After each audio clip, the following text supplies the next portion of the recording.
بسم اللہ الرحمن الرحیم۔ دعا اور تقدیر کتاب سے ہم اب تک 12 قسطیں پیش کر چکے ہیں۔ آج اس کی 13ویں قسط پیش خدمت ہے۔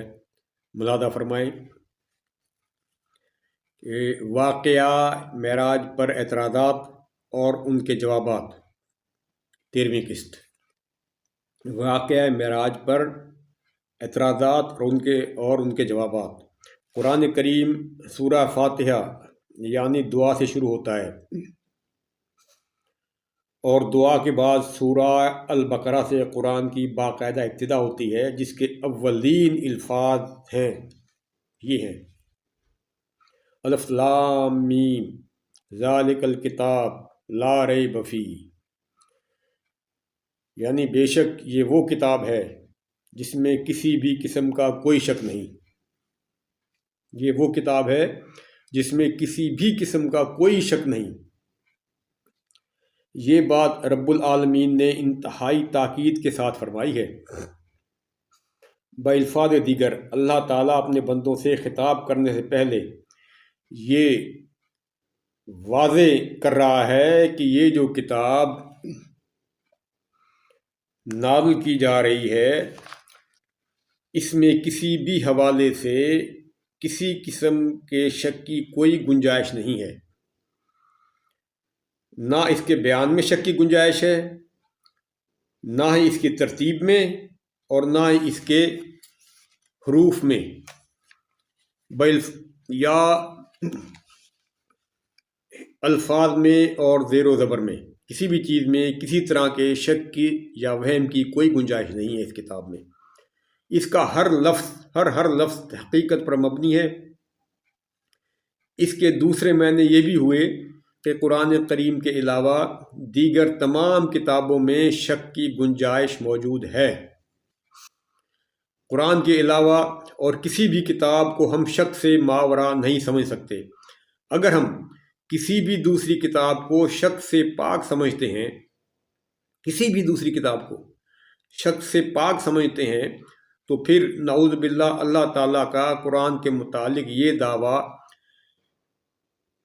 غلط ثابت ہو جائے گا، کیونکہ پھر قرآن کے دعوے کی انفرادیت باقی نہیں رہتی۔ نعوذ باللہ۔ قرآن کے زمانہ نزول تک جو بھی کتابیں تھیں، چاہے وہ الہامی کتابیں ہی کیوں نہ ہوں، ان میں رد و بدل کے باعث اور انسانی دخل اندازی کی وجہ سے وہ شک و شبے سے بالا تر نہیں رہی تھیں۔ بعد از قرآن شریف کے بعد بھی جو کتابیں مدون کی گئی ہیں یا لکھی گئی ہیں، وہ بھی شک و شبہ سے بالا نہیں ہیں۔ اگر ان میں سے کسی بھی کتاب کو شک سے بالا کہتے ہیں تو پھر قرآن کریم کا کمال اور رب العالمین کا دعویٰ کہ اس قرآن میں شک کی کوئی گنجائش نہیں ہے بے معنی ہو کر رہ جاتا ہے۔ اور کہا جا سکتا ہے کہ صرف قرآن ہی کیوں، فلاں کتاب میں بھی کوئی شک نہیں۔ چنانچہ اس تمہید کے تناظر میں ذیل میں ہم نیچرلسٹ یعنی مادہ پرست لوگوں کے واقعہ معراج پر اعتراضات پیش کرتے ہیں۔ بعد ازاں ان اعتراضات کا جواب بھی الحمدللہ ہم پیش کریں گے۔ اعتراض نمبر 1، یہ اعتراضات پرویزیوں کی طرف سے عام طور پر یا نیچرلسٹ جو مادہ پرست دہریے لوگ ہیں ان کی طرف سے بھی کیے جاتے ہیں۔ اعتراض نمبر 1، یہ معراج جسم اطہر کے ساتھ نہیں ہوئی بلکہ خواب کی حالت میں ہوئی ہے یا روحانی طور پر ہوئی تھی؟ جسم اطہر کے ساتھ نہیں ہوئی بلکہ خواب میں یا روحانی طور پر یہ معراج ہوئی ہے۔ نمبر 1 اعتراض۔ نمبر 2 اعتراض، صرف ایک رات میں بیت المقدس تک جانا، پھر وہاں سے آسمانوں پر جانا اور وہاں سے واپس آنا، یہ ناقابل قبول بات ہے، کیسے ممکن ہے؟ نمبر 3 اعتراض، رسول اللہ صلی اللہ علیہ وسلم نے جو جنت اور دوزخ کے واقعات مشاہدہ فرمائے وہ قیامت قائم ہونے سے پہلے کیسے دیکھ لیے؟ یہ نمبر 3 اعتراض ہے۔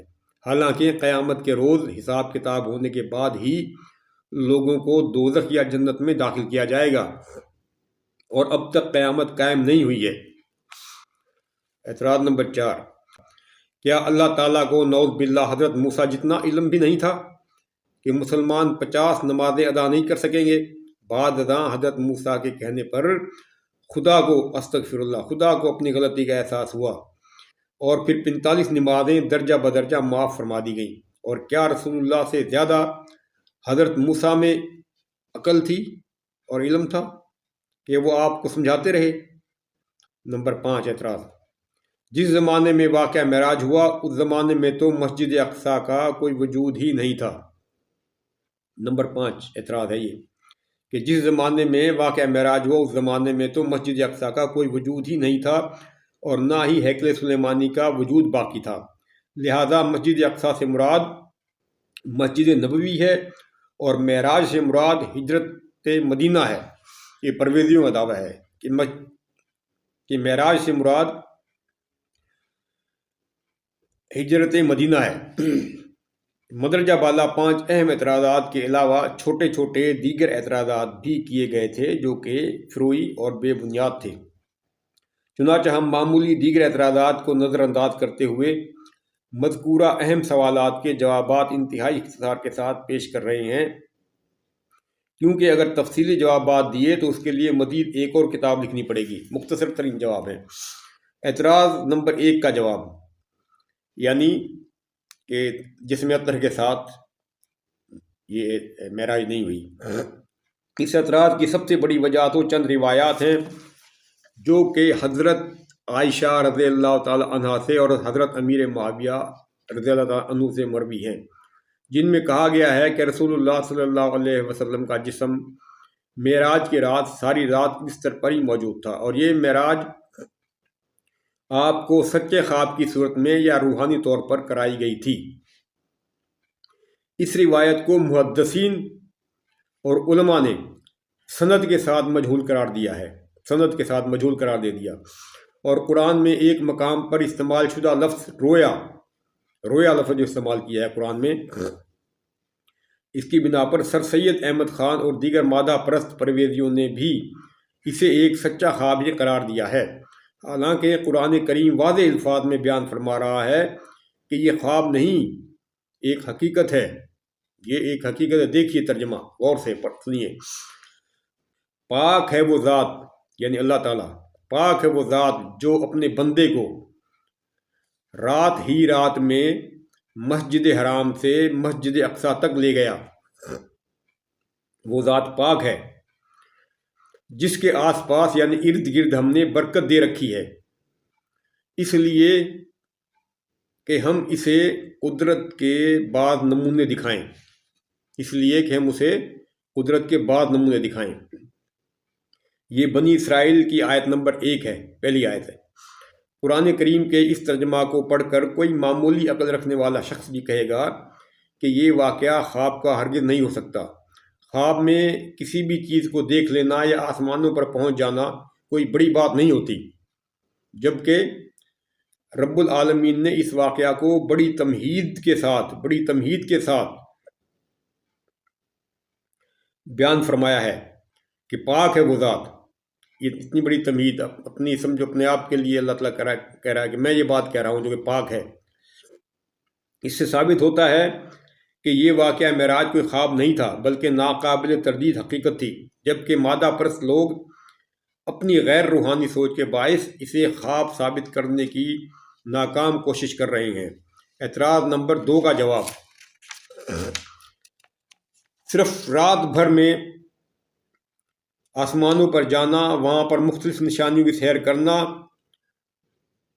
اور پھر ایک ہی رات میں واپس بھی آ جانا، یہ ناقابل یقین اور ناممکن بات ہے۔ ممکن ہے یہ اعتراض قدیم دور میں قابل غور ہو، لیکن آج کے دور میں اس کو ناممکن کہنا بالکل احمقانہ بات ہوگی، کیونکہ سائنس نے اب یہ ثابت کر دیا ہے کہ اگر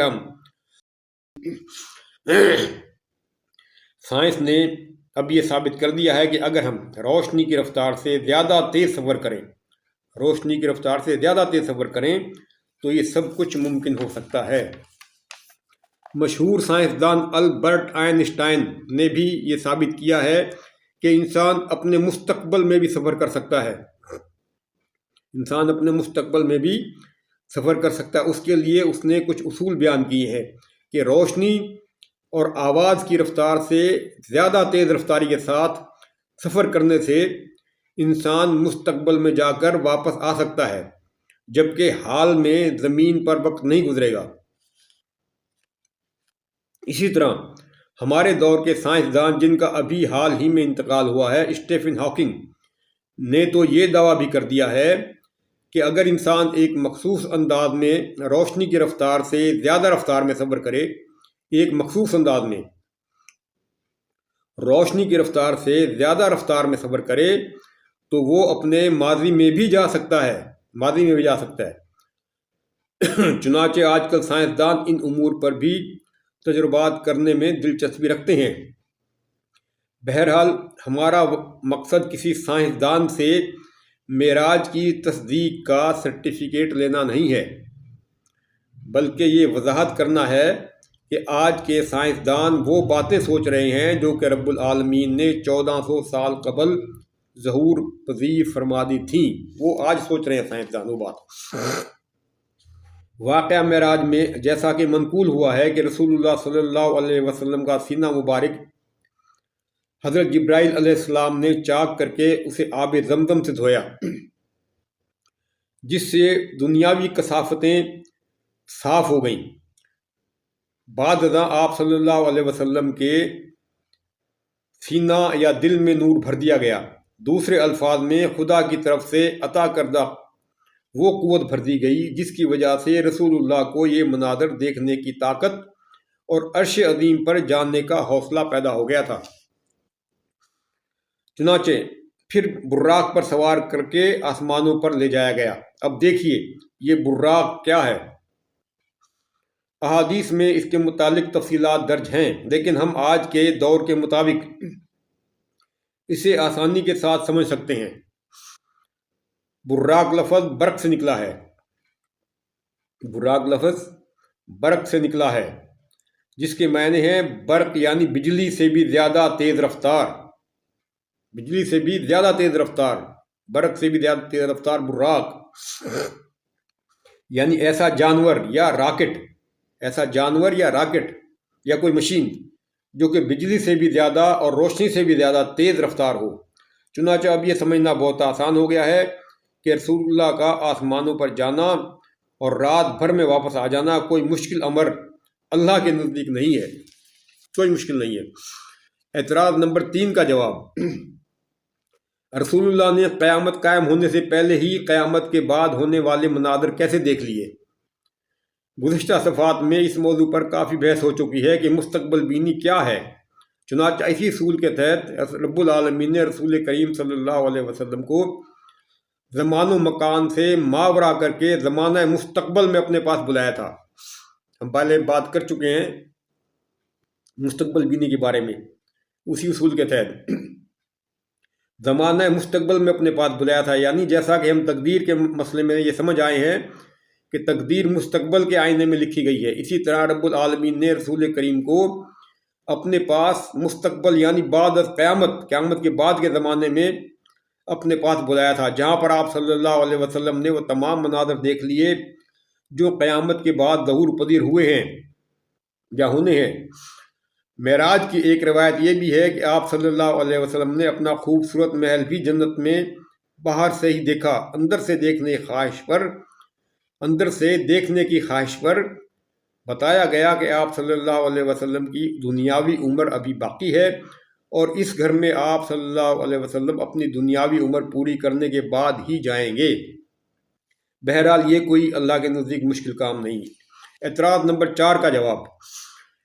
حضرت موسیٰ علیہ السلام کے سمجھانے پر 50 نمازوں میں سے 45 نمازیں معاف کر کے صرف 5 نمازیں فرض کی گئیں، تو کیا حضرت موسیٰ میں نعوذ باللہ رسول اللہ صلی اللہ علیہ وسلم سے زیادہ سمجھ تھی، یا پھر حضرت موسیٰ علیہ السلام کو اللہ تعالیٰ سے بھی زیادہ علم تھا؟